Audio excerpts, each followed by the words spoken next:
Tucker Carlson. Tucker is not only reckless, but he, who by the way, won't bust the soft side of a grape, he is encouraging a race riot. And I mean it specifically just that way. Now he knows how to weave it into his conversation, into his commentary. He knows how to speak in code. He knows how to use the dog whistle. But Tucker Carlson, during a mudslinging segment on Thursday night entitled Anti-White Mania, okay? Anti-White Mania is what he called the segment. Tucker Carlson went after General Mark Milley. Why? Because General Mark Milley reads books. Because General Mark Milley says he has an open mind. Because General Mark Milley knew more about critical race theory than Tucker Carlson could ever dream to know. Because he's a learned individual. Now, I don't agree with the general and everything he's done. The general is a war guy. I don't agree with war guys typically, but damn, he was right in his statement. And Tucker Carlson, instead of going after the guy who's under investigation for trafficking children, Matt Gaetz. No, that's his buddy that he had dinner with. He doesn't go after him. He decides to go after a general. So let me get this right. The conservative is now anti-Capitol Police, anti-FBI, and anti-military. But they are the patriots of this country. You have to understand the irony here. Why are they winning the message as patriots? Because they know how to message. It's a messaging technique, a messaging campaign. So in the latest rant, spewing insult after insult, Tucker finally went on to claim that the US was on the verge of a race war. Now here's how he did it. He decided to remind people of Rwanda, which was genocide. Here's some of what Tucker said. Pundit after senator, after professor, after general, each one of them spewing race hate, whiteness, white rage, dressed up as some new academic theory. We certainly have the tape. We'll spare you because you've seen it. It's everywhere. The question is, and this is the question that we should be meditating on day in and day out, is how do we get out of this vortex, this cycle, before it's too late? How do we save this country before we become Rwanda? Yeah, that same night he decided to go after Vanderbilt University professor and a dear friend of mine, Michael Eric Dyson, over Dyson's appearance on MSNBC, where Professor Dyson broke it all the way down. Okay, the Fox News host first discussed drapetomania, a hypothesized mental illness which 19th century Southern quack Samuel Cartwright posited as a reason for why slaves tried to escape to freedom. Cartwright's theory was an instance of what Carlson noted as scientific racism, which is the belief that evidence exists that justifies racism and discrimination. He then compared Cartwright's ideas to theories on race that are being discussed today and brought up by Dyson's name. Now, here's what's interesting about what we consider to be a quack doctor today. That quack doctor was a leading doctor back then. That quack doctor traveled all over the country and was well respected in his profession. That quack doctor was utilized in order to justify a race-based bias against black people in America. Let's go to Tucker comparing Dyson to David Duke. Take this guy, for example. His name is Eric Michael Dyson. He's a tenured professor at some stupid college or other. He lives in a rich, almost exclusively white neighborhood. He goes on television a lot. Watch him as he talks about race and ask yourself honestly if he sounds any different at all from, say, Bull Connor or David Duke. He doesn't. Only the colors have changed. So Tucker intentionally switched his name up. He does that to people he doesn't like because he's petty. But here's what Dyson said on MSNBC that Tucker took offense to.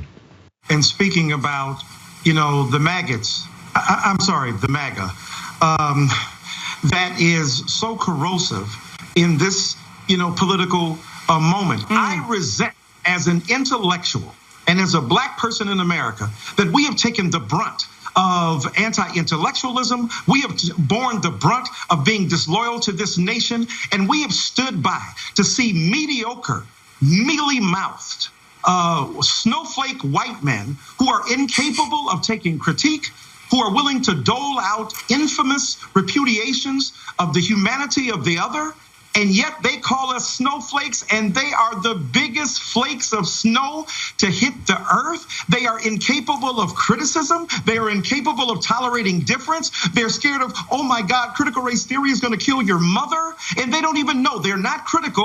They have no race, and they don't understand theory. Well said, Professor. But see, Tucker Carlson is not the only one pushing this race war narrative. OAN, let me just let you judge. How many people were involved in these efforts to undermine the election? Hundreds? Thousands? Tens of thousands? How many people does it take to carry out a coup against the presidency? And when all the dust settles from the audit in Arizona and the potential audits in Georgia, Michigan, Pennsylvania, Nevada, and Wisconsin, what happens to all these people who were responsible for overthrowing the election? What are the consequences for traitors who meddled with our sacred democratic process and tried to steal power by taking away the voices of the American people? What happens to them? Well, in the past, America had a very good solution for dealing with such traitors: execution. Yeah, this was on OAN. This was basically a commercial for them to promote killing people who had a difference of opinion. He has now called for the execution of individuals that do not align with their political ideology. OAN, One American Nut. That's exactly what that news network is. Okay, Anna, you heard all of that. Are we in danger?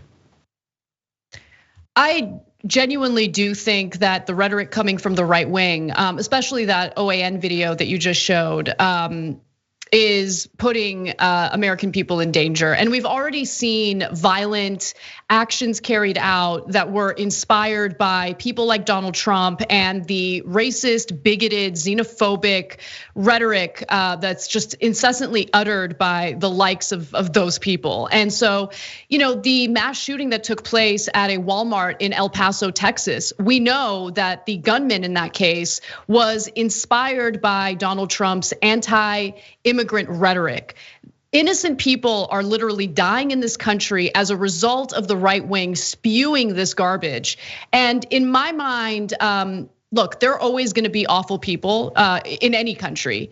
And so what I'm really noticing is just a failure of our institutions in regard to responding to this incredibly irresponsible, and by the way, rhetoric that isn't even protected by the First Amendment. The First Amendment has limitations, much like the rest of our rights, right?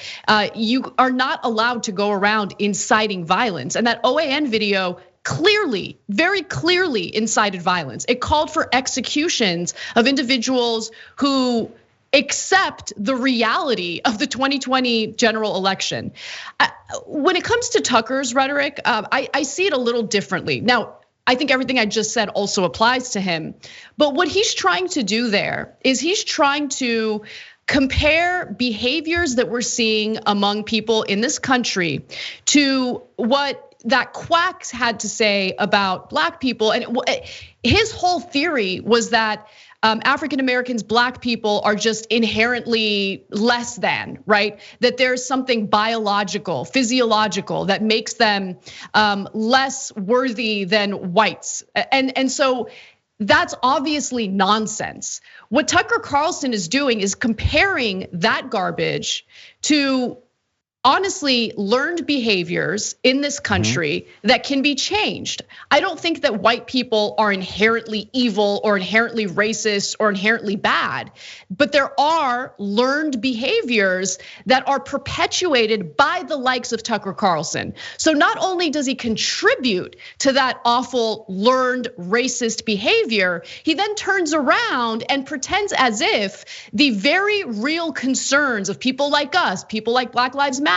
those real concerns are similar to that of a loon from long ago. who has since been discredited. You get what I'm saying? Absolutely, but he did have a recent loon on his show. He had Murray on his show talking about that basically the reason why you see disparities in race is because black people are 12 points dumber than white people. He said that there's this IQ test, which by the way has been debunked universally by every real social scientist. I happen to be a social scientist.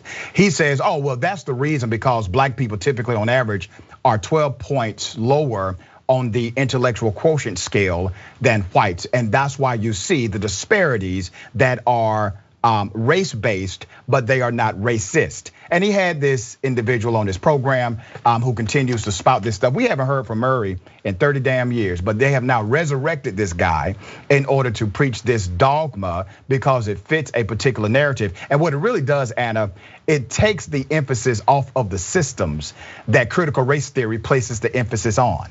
And that's what Murray does. He comes in and he says, no. You don't have to place emphasis on these systems, place emphasis on nature because it's nature is the reason why white men dominate the societal order. It's because of their brain. Ridiculous.